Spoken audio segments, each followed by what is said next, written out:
It all began early in our marriage when Sheila and I were still learning to live together. We were two young people trying to balance love and daily life. The early years brought small victories, buying our first home, raising two energetic boys, and settling into suburban routines. But over time, cracks appeared in our seemingly perfect life. Sheila was always the adventurous one, pushing boundaries, while I preferred routine. As our differences grew, we drifted apart. I focused on work and fatherhood, while Sheila sought excitement elsewhere, pulling away from the life we had built. One lazy Sunday, I wandered through Home Depot, passing time. Part of me knew I should be at church, but browsing tools seemed more appealing. I had no pressing needs, but it was a better way to spend the day than golf. As I wandered, I ran into Barry Bartell, a family friend. We weren't very close, but we could easily chat over coffee. Coincidentally, his wife, Greta, and my wife, Sheila, were leaving the next morning for a week-long Caribbean cruise. Since Barry couldn't get time off work, Sheila insisted I stay home with the kids while she and Greta enjoyed their vacation. She said I'd just be a third wheel and that they'd save money sharing a cabin. I wasn't thrilled, but didn't want to argue. You can probably guess where this is going. Barry and I ended up in the pest control aisle. "Sorry you couldn't join the cruise," Barry said, sounding genuinely disappointed, but he was the one who couldn't get time off. What was he expecting? "I've already taken the week off. I'll use the time to paint the kitchen while they're away," I replied. "Sheila told me you couldn't get off work." "I work for my father, John. I can leave whenever I want. I was ready to go when Greta told me you couldn't make it," Barry explained. We stood in awkward silence until an elderly man on a motorized cart grumbled at us to move. "Want to grab some coffee?" I asked. "Sure," Barry agreed. We spent 2 hours at McDonald's, quickly realizing our wives had planned a cruise without us. The big question was why. We both avoided the obvious until we couldn't anymore. Eventually, I broke the silence. "So, Barry, are they bringing along two men or planning to meet some strangers?" I asked, suspicion in my voice. He hesitated, clearly uncomfortable. "Want a Danish?" he offered, trying to change the subject. He wasn't avoiding the question, just stalling. We grabbed fresh buns and more coffee. "I can't imagine Greta hooking up with a stranger, so it must be a prearranged meeting," Barry speculated. "I hate to admit it, but I agree. Why would they go on a trip like this? Wouldn't it be easier to find someone local?" "Maybe," I responded, still processing. "I've always trusted Sheila and never thought she'd be involved with someone else. Why would two mothers with school-age kids even consider this?" We sipped our coffee in silence, staring out the window. "John, it's probably a couple of guys from work. Sheila and Greta both work at International Casualty Insurance," Barry suggested. His explanation made sense. "Is there anything we can do to stop this? If they're comfortable enough to go on a cruise with these men, we might already be too late." "You think they've already been unfaithful?" I asked, my voice shaking.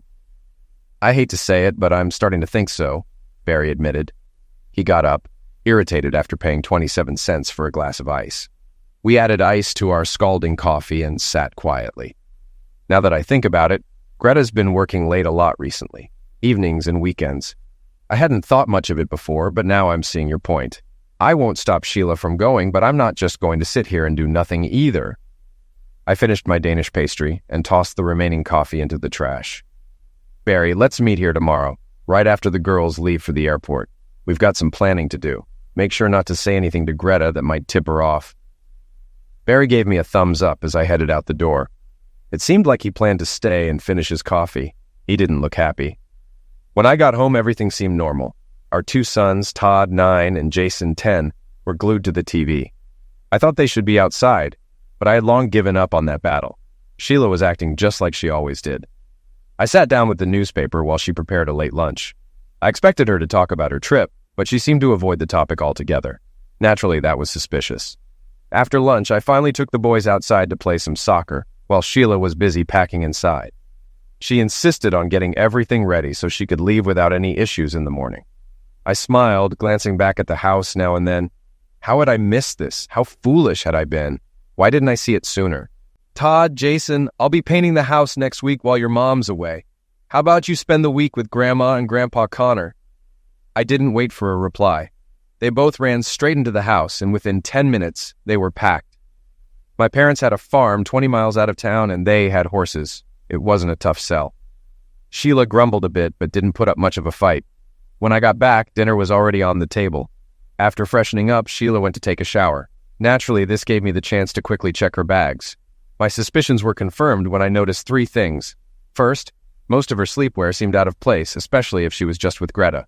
The second red flag was a new orange bikini hidden in her makeup bag. But the most alarming find was the 210 packs of rubbers tucked away in a case. I couldn't help but wonder why my wife would need rubbers on a cruise. I scolded myself for even having such thoughts. Sheila mentioned wanting a good night's sleep before the trip, while I had decided to binge-watch some Steven Seagal movies. Unfortunately, I didn't have international coverage on my cell phone, unlike Sheila, who had a work phone with international coverage. Though I couldn't call her, she promised to check in daily, or if anything came up. I reassured her not to worry, explaining that if I didn't answer, I might be at my parents' house with the boys or busy painting. My words seemed to comfort her as I dropped Sheila off. Greta was already at the terminal, smiling and waving at me. As Sheila joined her, I looked forward to seeing Barry. After parking, Barry walked up with a couple of cups of coffee, complaining about the ice. "John, please tell me you have some good news," Barry pleaded. I could only shake my head no. Greta packed 2 new dresses and lingerie that most women would find embarrassing. Worse, I found a new bikini and a large number of rubbers.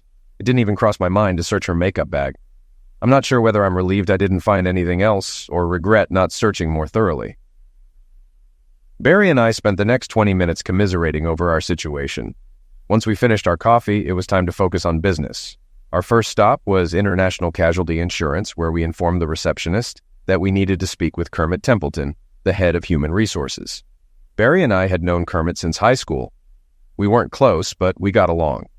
"Oh no," Kermit didn't look thrilled to see us. "Can you close the door?" Barry and I settled into some uncomfortable chairs. "Do you know why we're here, Kermit?" "I have a pretty good idea," he replied, clearly not happy about it. Barry and I exchanged a smile, but Kermit remained serious. "We were hoping you could give us the number of employees on vacation this week." "Is that a question?" Kermit asked, his tone turning stern. Our smiles quickly faded. Kermit's demeanor shifted as he typed on his computer. He sighed and mentioned Sheila and Greta. 14 employees are on vacation." "Can you print out a list for us?" Barry asked.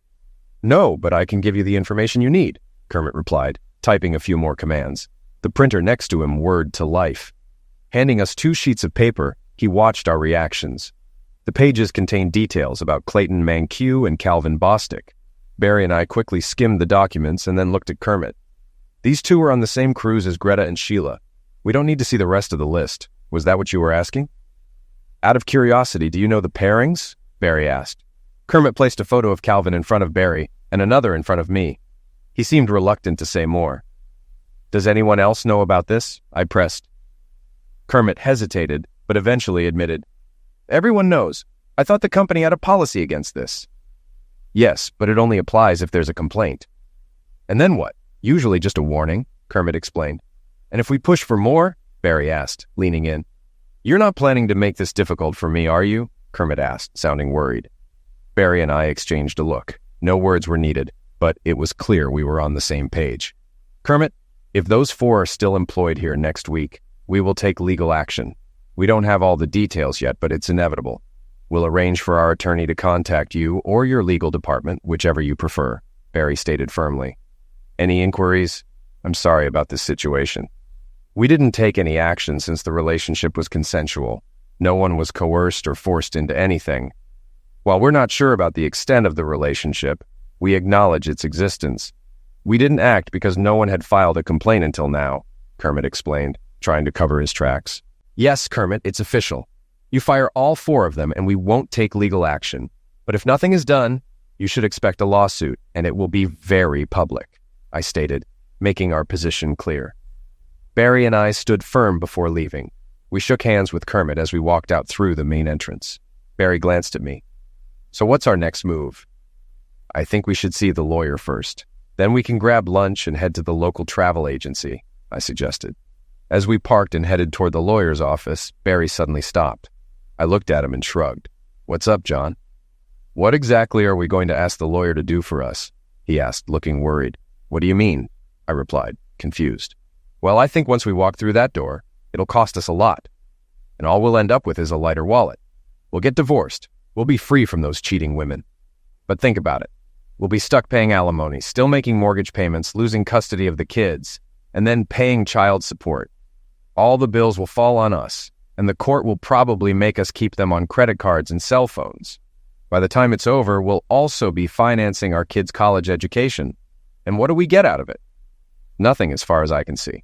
Why would anyone in their right mind want a divorce? The only reason I can think of is to stay connected with their kids. That's the whole trade-off. Damn it, Barry. I love my kids. I don't want to lose them. I get it. I'd be devastated if I couldn't see my daughters again. But I don't want to be financially ruined just because my wife was unfaithful.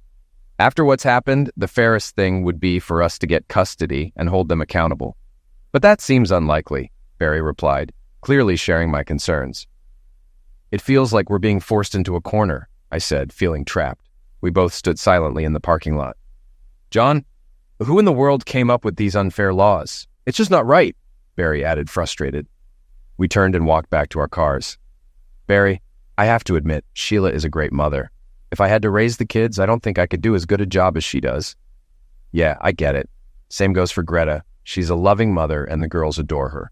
It liquidates me to say it, but she's a better parent than I could ever be, even though she cheated, Barry admitted. We both fell silent again. I leaned against my car, absent-mindedly kicking the gravel, while Barry fiddled with the zipper on his jacket. John, want to grab some ribs? We shared a full rack and downed 3 beers each. To pass the time, we switched to coffee and indulged in banana pudding. Once we sobered up enough to drive, we headed to Good Times Travel Agency. Nancy Rayburn, an old family friend turned former friend, ran the place. Everyone in our circle relied on Nancy to plan their trips. Loyalty was the only thing keeping her in business, as the internet wiped out her competition. As we walked in, it was clear from her expression that she didn't need to say anything. Barry and I sat down, grinning as we faced the cause of our troubles. The other 2 agents with Nancy quickly excused themselves for lunch. One of them left a brown bag on his desk. It was obvious everyone in the office knew the situation and was trying to distance themselves. We waited in silence, not saying a word. Nancy smiled, trying to get comfortable in her chair, but failing. Finally, she couldn't hold back. "How can I help you gentlemen today?" Nancy asked, her voice shaky. Barry and I exchanged a look and let out a loud chuckle, loud enough for Nancy to hear. I leaned in and spoke quietly. "You have 5 minutes to spill everything, or we'll cause such a scene that the police will have to treat this place like a crime scene. Come on, guys, give me a break. I won't tell you anything more than what your wives have already shared." "You wouldn't do anything crazy, would you?" Nancy pleaded, trying to keep control. Barry stood up and turned toward the office entrance. 2 other agents and a couple planning a trip were there. "Listen up, everyone. I suggest you step outside for a few minutes because we're about to rearrange the furniture." "John." "Barry, hold on. All right, what do you want? Just don't get me or the office in trouble. I don't need any more problems," Nancy said, sounding desperate. "Good times," Barry muttered. The agency was a franchise, and Nancy had faced some issues over the past year. She didn't want any more attention. Barry gestured for everyone to relax and sit back down. "Nancy, who else is with Sheila and Greta?" I asked directly. "John, there are over 1,000 people on that ship. You know what I mean," Nancy replied, trying to dodge the question. "Nancy, who else from International Casualty is on the ship?" I pressed, my patience thinning. "I can't tell you that," she said firmly. "Nancy, what rooms are Sheila and Greta in?" Barry asked, his voice calm but insistent. "They're booked in room 113 on the sunset deck," she answered, her voice shaky. "That's not what I asked, is it?" I retorted, my frustration growing. "Damn it, John, what are you trying to do? What do you want from me?" Nancy snapped, exasperated. "Which rooms are Calvin Bostic and Clayton Mankiw in?" I demanded, slamming my fist on the desk. Nancy hesitated, her face showing concern as she stammered. "Bostic and Mankiw are in room 115 on the sunset deck," she finally admitted, barely audible. Barry leaned across the table, locking eyes with Nancy. "Nancy, Calvin is sharing a room with my wife Greta," he said, his voice cold. Nancy trembled, trying to push her chair away from the table. "Greta and Calvin are sharing a room," and Calvin's frustration was clear when he hit the table. "Both Greta and Calvin are in room 113, and Sheila and Clayton are in room 115. But I'm not the one who arranged this. Someone else did. I just followed orders." Nancy, realizing she had revealed too much, abruptly stopped speaking and handed us the documents we had requested. It was hard to tell if she was on the verge of tears, but as we prepared to leave, I turned to her and stressed the importance of not contacting anyone, whether on the ship or elsewhere, about our visit or our conversation. I warned her that doing so would have severe consequences for her business. As we left the building, Barry expressed uncertainty about our next steps. I admitted I didn't have a concrete plan. It just seemed like the right thing to do at the time. Barry decided to leave his two daughters, Grace and Marie, with his sister Beth, who also had two teenage girls. Once everything was settled, he planned to join me at the house. We spent the evening reviewing brochures and schedules, which helped us shape our plan. We both acknowledged that our marriages were beyond repair, and our main focus shifted to our children's well-being. We loved them deeply and considered how the divorce would affect their lives, especially our responsibilities. We agreed not to pursue formal divorce proceedings. Instead, we would each decide how best to care for our kids. I hoped that once things settled, I could arrange to live with Sheila and the kids, ensuring their basic needs were met without financially supporting Sheila. This would take careful planning. If everything worked out, I planned to cover their college expenses as well. That evening, we needed to address the immediate issues. Thankfully, the cruise ship offered free Wi-Fi. Barry planned to bring his laptop and download all our friends, relatives, and coworkers' contact information, including addresses, phone numbers, and email addresses. Handling cell phones would be tricky, but we decided to tackle that later. The cruise ship was scheduled to arrive in Montego Bay on Wednesday morning. We found an affordable sightseeing flight that would get us there by 7 a.m. that day. Booking a room for the cruise's duration turned out to be easier than expected, and it took less than an hour to arrange a flight to Jamaica and secure a return room reservation. Sheila left a message saying they had settled into their cabin without issues and were already at sea. She asked me to let Barry know that Greta was also on board. The evening was just beginning and we were nearly ready to go. We planned to spend the next day organizing our financial and personal matters, such as bank accounts, bills, credit cards, and belongings. I intended to move all my things to my parents' house for safekeeping, while Barry's brother would take care of his. Fortunately, a colleague from work allowed us to park our cars at his place and gave us a ride to the airport. Although leaving at midnight wasn't ideal, it was necessary. The airport was just a short taxi ride from the cruise ship parking lot. We watched as the sun set behind the market stalls. We only had 2 carry-on bags and Barry's laptop with us. We didn't plan on dressing up, so we packed just the essentials. About 10 minutes later, people began disembarking from the ship. Some headed to the town center, while most made their way to the waiting tour buses in an orderly manner. Everything seemed well coordinated, as if it had been done countless times before. Sheila and Greta walked down the walkway with wide smiles on their faces. The 2 men behind them looked just as pleased, holding hands with our wives. It was clear that these men were Clayton and Calvin. They were attractive, maybe a few years younger than Barry and me, but didn't have the rough, masculine look one might expect. We observed them from our small stools until they all boarded the bus to Dunn's River Falls.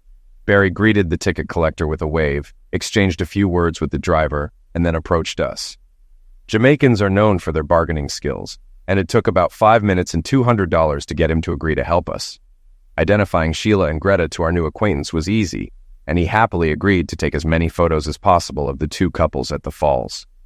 When we asked for some slightly more daring pictures, he grinned and gave us a thumbs up.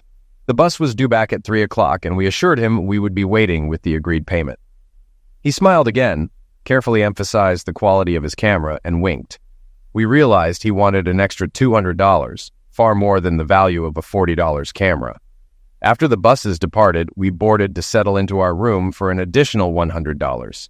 The accommodating clerk registered us under the names Bob Jones and James Moore. If all went well, we would remain incognito for the rest of the cruise. We quickly grabbed some sandwiches and spent the day getting familiar with the ship's layout. Within a couple of hours, we had memorized all the stairs, elevators, and passageways. We planned to avoid the dining room and showroom to minimize the risk of running into our wives. Barry set up his laptop and ran some tests. Thankfully, we had no issues with internet access or email. We briefly considered breaking into our wives' rooms, but decided against it. As we sat comfortably in the same booth as before, the buses began to return, with the one from Dunn's River Falls arriving on time. Barry and I were enjoying a couple of glasses of Red Label when Sheila, Greta, and their companions walked past us. The straw hats we wore probably helped conceal our identities. Our ticket collector approached us, grinning from ear to ear. His smile was full of joy, and he couldn't wait to show us his work, boasting about how well he had done. Barry cut him off by handing him a cold beer. We quickly glanced at the photos. There was more affectionate embracing and kissing than we had expected. I handed him $200 and another beer for the driver. We waited a few more minutes to ensure our wives had left the boarding area, then headed back to our cabin. We had a busy evening ahead, but first, we needed to figure out how to discreetly have dinner. The cabin featured a balcony that provided a view of the entrance to the main dining room. Barry and I settled into comfortable seats where we could observe the passengers lining up for dinner. We speculated that our wives would likely opt for an early dinner to allow more time for evening activities like dancing and entertainment. It didn't take long before the four of them arrived and joined the line. The couples walked hand in hand, appearing as though they were married. Barry gave me a puzzled look as I stood up and made a quick call from the service phone. Within 30 seconds, I returned with a wide grin on my face. Just as the couples were about to be seated, an announcement rang out. "Attention, Barry Bartell. Please join your party on the Lido deck. Barry Bartell." The announcement wasn't overly loud or intrusive, but it was clear enough for everyone to hear. Greta immediately turned her head as if there was a speaker directly in front of her. She stepped aside to let the next group of diners pass by.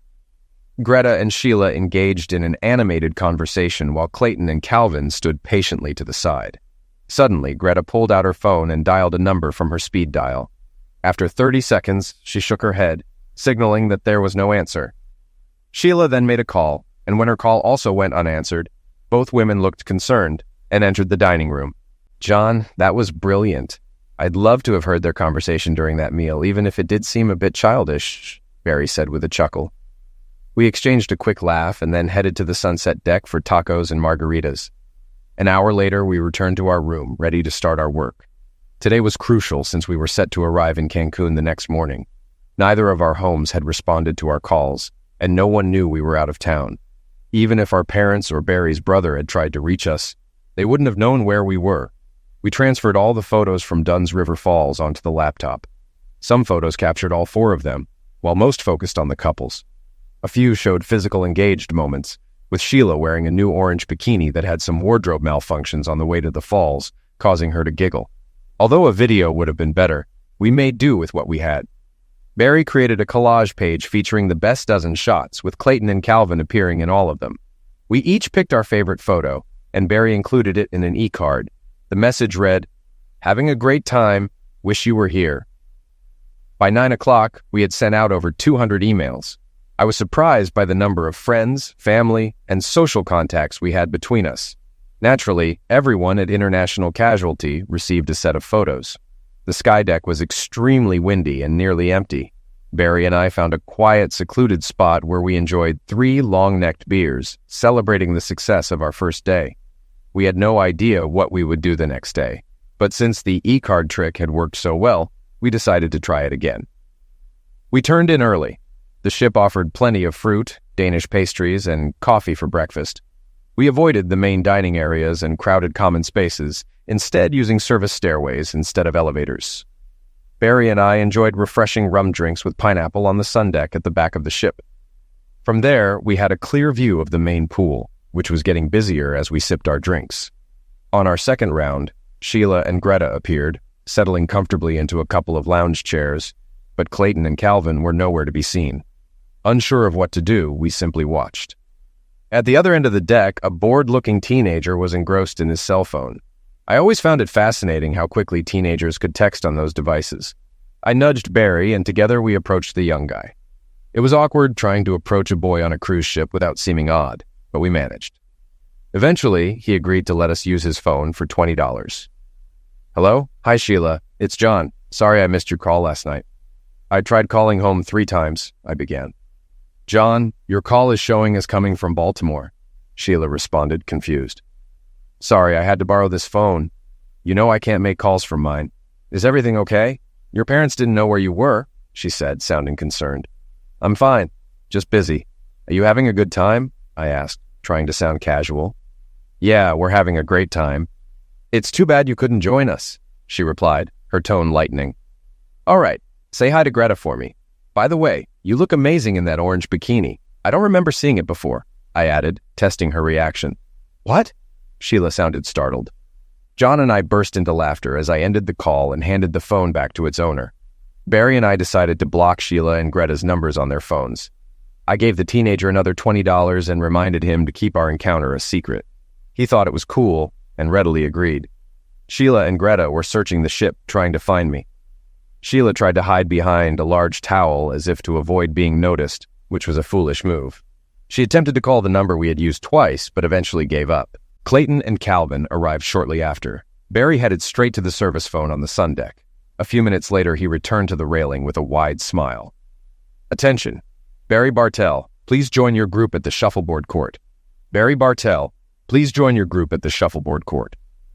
Upon hearing the announcement, there was a flurry of activity near the pool.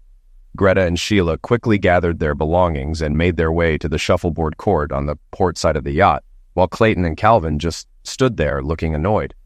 We watched our wives from above as they waited for half an hour before heading back. As they walked back to their room, Sheila pulled out her phone and made a call. From the look on her face, we could tell the postcards had reached home. We didn't know who she was talking to, but it didn't matter. Everyone who knew us now had pictures of Sheila and Greta with their boyfriends. They lingered on the deck for a few minutes, checking the display on Sheila's phone, before heading to the cabin deck. Clayton and Calvin attended dinner that evening without their female companions and spent the rest of the night drinking at the cabaret bar on the lagoon deck. Barry and I sat in a secluded corner, enjoying beer and pizza, and they never noticed us. We thought about moving closer to eavesdrop on their conversation, but decided against it. Our wives never showed up. Around midnight, both men left the bar, clearly drunk, and had to be helped back to their cabins by several crew members. We never found out how they slept, but it didn't matter to us. The next morning, we were on the sun deck, enjoying breakfast with fresh fruit and coffee as the Diamond Sunset docked in Cancun. Most of the passengers gathered on the promenade deck, eager for the day's activities. We still hadn't decided on our plans for the day. It seemed foolish to follow the two couples ashore. However, that became irrelevant when Sheila and Greta were among the first to disembark with their luggage. They weren't going on a day trip. They were leaving the cruise entirely. While the other tourists boarded the tour buses, Sheila and Greta hailed a cab and left quickly. Barry and I exchanged a final look, unprepared for this unexpected turn of events. We'd assumed our wives would try to find us on the boat, given its limited size, but they made no attempt to do so. Clayton and Calvin also left the ship, boarding a tour bus, leaving us uncertain of their intentions. We enjoyed a leisurely lunch in the nearly empty dining room. With one more stop before returning to Grand Cayman, we needed to rethink our strategy. Perhaps another relaxed lunch in the dining room was in order later. Despite most passengers being ashore, Sheila and Greta's departure made no difference. The atmosphere became more relaxed and enjoyable. The ship was set to leave Cancun that evening and arrive in the Cayman Islands the following afternoon. It seemed like the perfect opportunity for a serious conversation. Talking to Clayton and Calvin was necessary, but Barry and I weren't sure what to say. As we entered the formal dining room, we noticed our wives and their partners had secured a table for 4 with 2 empty seats. Barry and I waited until Clayton and Calvin were seated before approaching and taking the empty seats. No one objected or questioned our presence. "Good evening, gentlemen. I assume you know who we are," I began. Calvin gave a slight nod, while Clayton's expression showed his displeasure at our arrival. Calvin appeared uneasy and unsure, while Clayton was visibly irritated. "Gentlemen, Mr. Bartell and I won't be joining you for dinner. With only 3 days left on the cruise, we thought it wise to advise you to be cautious." I noticed Barry chuckling, but I chose to ignore it. Calvin seemed intrigued, while Clayton grew more agitated. It's worth noting that 222 people go overboard on cruises each year and are never found. After a brief pause for emphasis, Barry and I stood up and left the dining room. We could hear Calvin talking as we walked away, but we couldn't make out his words. We opted for tacos and beer for dinner. Due to the strong wind, we stayed inside, but the sunset through the lounge windows was stunning.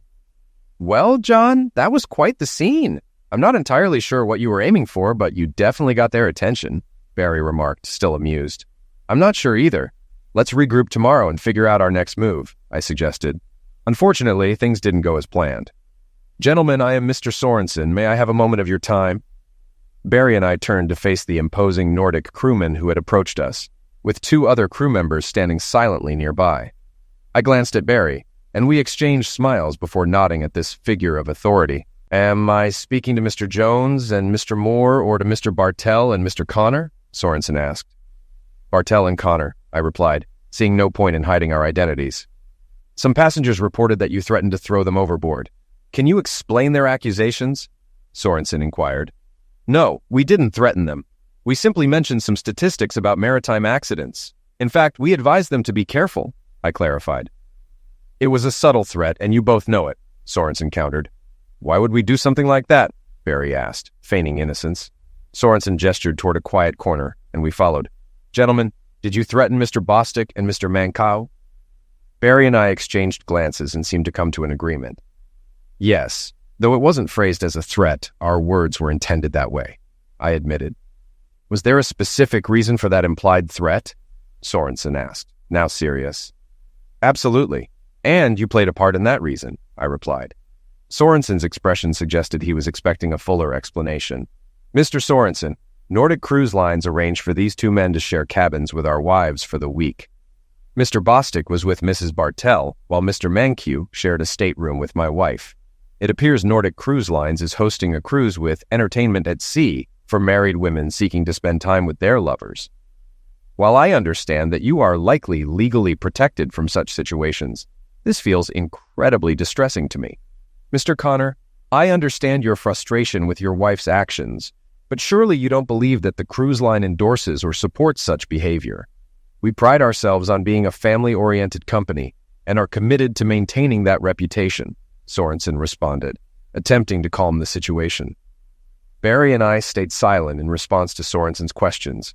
Although we had plenty to say, we chose to keep quiet. We leaned back in our chairs, exchanged smiles, and watched as Sorensen, though slightly flustered, maintained control of the conversation. Regrettably, we'll need to report this matter to the proper authorities. They may have questions for you, he stated. Which authorities? We're at sea. Aren't you the authority in this situation? I asked, pushing back. Mr. Connor, Mr. Bartell, I kindly request that you avoid any further interactions with Mr. Mancow and Mr. Bostic for the remainder of the cruise. Can you assure me that there will be no disturbances before we reach Miami? Sorensen asked, his tone firm. Barry and I nodded, smiling as we agreed. The group left, and we found ourselves alone in the room. We spent the evening drafting emails to various media outlets, embellishing details, and including photos we knew wouldn't be published. The next morning, we enjoyed a hearty breakfast in the dining area. Clayton and Calvin were nowhere to be seen. Later, as the ship docked at the Grand Cayman Islands, we walked by their cabins and noticed the breakfast dishes left outside their doors. We saw Calvin disembark with his luggage, bidding farewell to the ship, leaving his maid behind. Barry and I decided to spend the day on land, even though there wasn't much to see. However, we did have a great time swimming with manta rays, the only activity on the trip not motivated by revenge. In the evening, we enjoyed another satisfying dinner.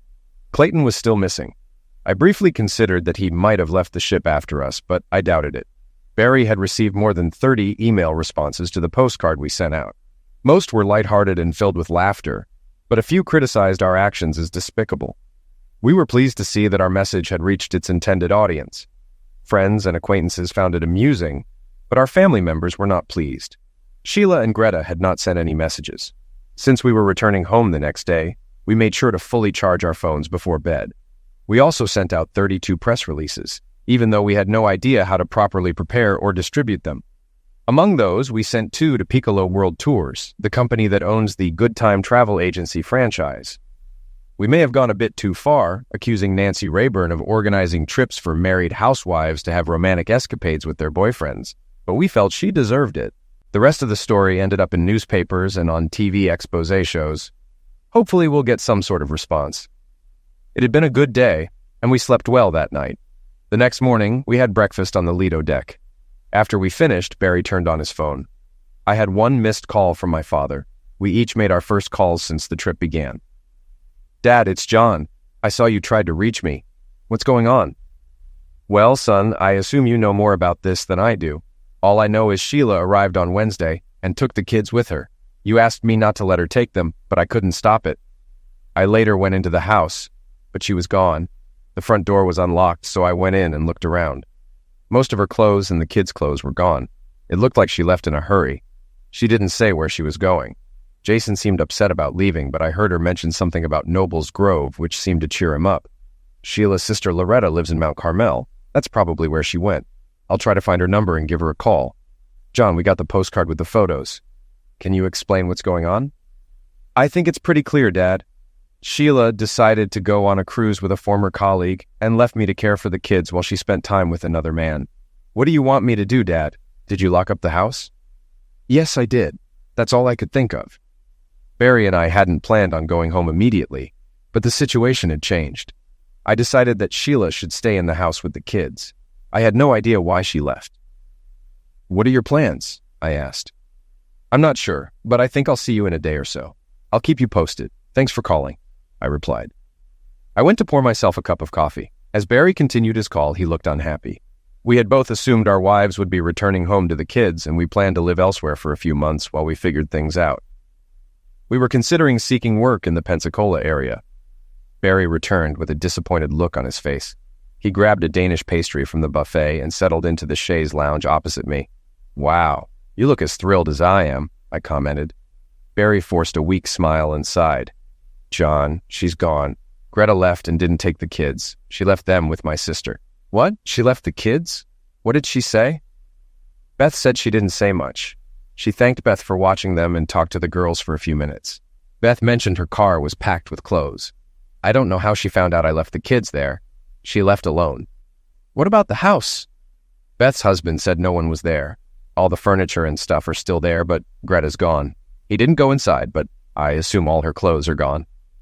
My situation didn't go as planned either. Sheila found out the boys were at my parents' house and took them from there. I think she went to her sister's in Mount Carmel, but I'm not sure.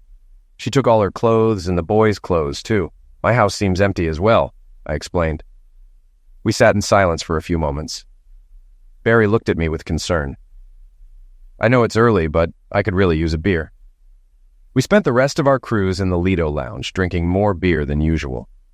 As the ship departed, we watched the tired passengers heading home. Although we didn't see the Clayton sale, the place was packed.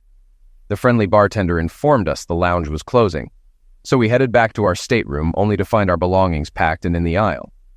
We were told authorities would meet us for our threatening behavior. We weren't sure what that meant, but no one escorted us off the ship, and no authorities showed up. We had hoped for some media attention, but nothing happened. Barry and I took the last 2 seats in the airport limo van. The cost of last-minute one-way tickets home was steep, but we had no choice. During the flight, we barely spoke. Our plans had gone awry, leaving us both feeling down. Barry still had his kids, but his wife was gone. I, on the other hand, had neither kids nor a wife. Returning to an empty house wasn't pleasant. There were no messages from Sheila at home or on our phones. I called her workplace and found out she no longer worked at International Casualty. I assumed Greta, Clayton, and Calvin were also gone. I spent the first day back cleaning the house and getting rid of Sheila's leftover belongings. Barry was in a similar situation, with only memories of Greta's brief visit to say goodbye to her daughters. We canceled our credit cards and restricted access to our finances. Greta was an adult and could take care of herself, but Sheila had Todd and Jason, and I needed to figure out how to support them. It saddened me that she took them away, but I knew she was their mother and had a responsibility to care for them. Greta didn't seem willing to take that risk. In some ways, it was better for the kids. Barry and his daughter settled into their new home, and things started to return to normal. As expected, Beth took care of the girls while Barry worked and helped with household chores. My life, however, had completely changed. My evenings were now spent watching TV and eating microwave dinners. I did some digging and found out that Calvin Bostic had left town right after being fired. Clayton had also lost his job, but no one knew where he was working or living. I contacted Sheila's sister, Loretta, to find out about the kids, but it was a dead end. Loretta said Sheila stayed one night and then left without telling anyone where she went. I didn't fully believe her, but I had no choice but to trust her until I knew otherwise. Surprisingly, Barry and I drifted apart. He still had a family, while I had nothing. I tried spending time with him and the girls, but it was always awkward. At the start of the new school year, I visited the boys' old school to make sure Todd and Jason's records were transferred correctly. A helpful young woman informed me that the paperwork had been sent to North Chalk Hill Elementary in Frackville 2 weeks earlier. She seemed proud to share this, and I thanked her. I quickly found Sheila's new cell number and had to call 3 times before she finally answered. Caller ID is handy unless someone uses it to avoid you. I kept the conversation brief and asked her to meet me at the food court in Frackville Mall.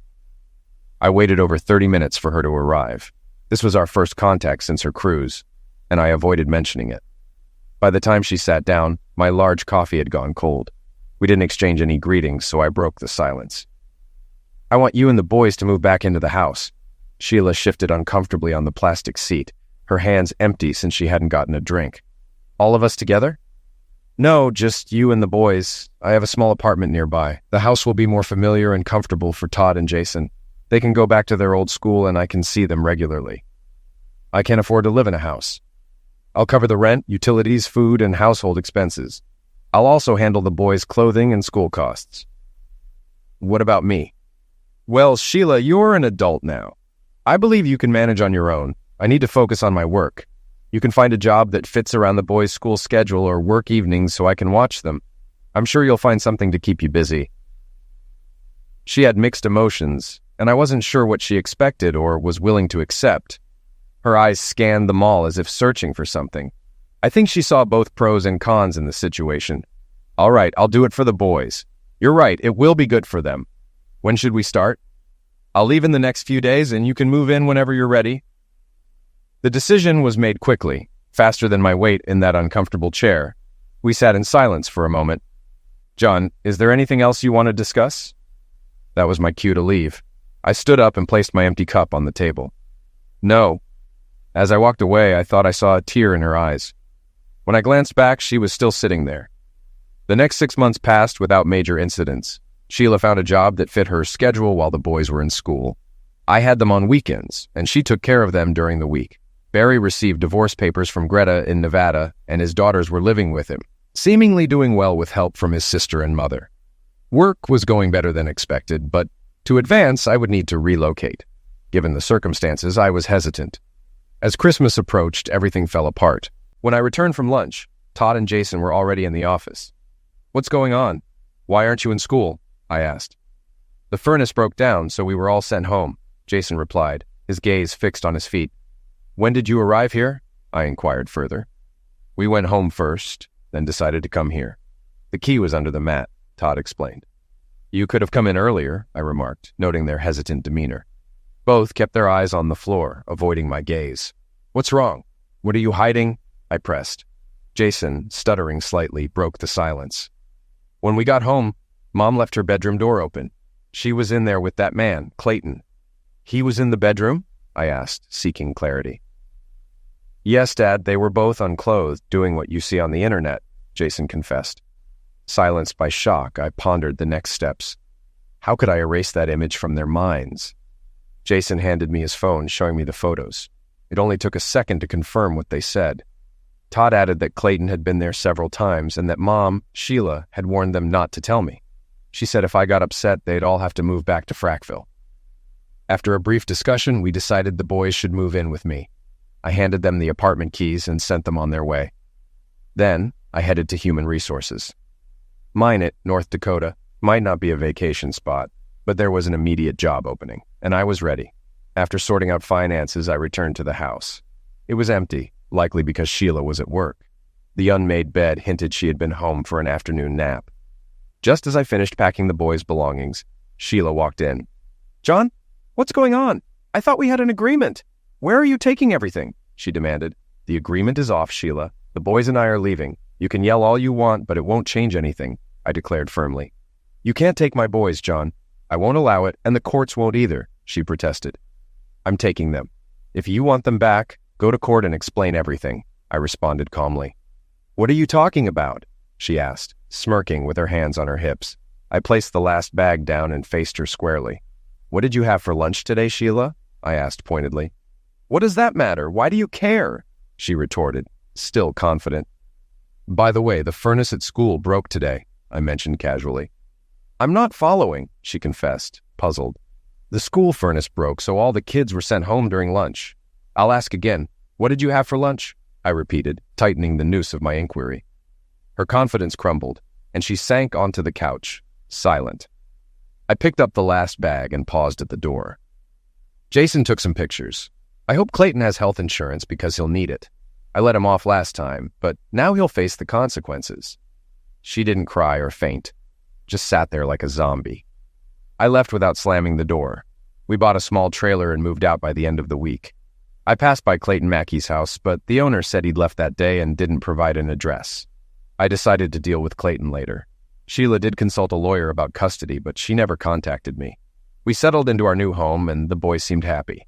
They never mentioned missing their mother. About 6 months later, I received divorce papers from Nevada. She didn't ask for anything, and I didn't offer anything.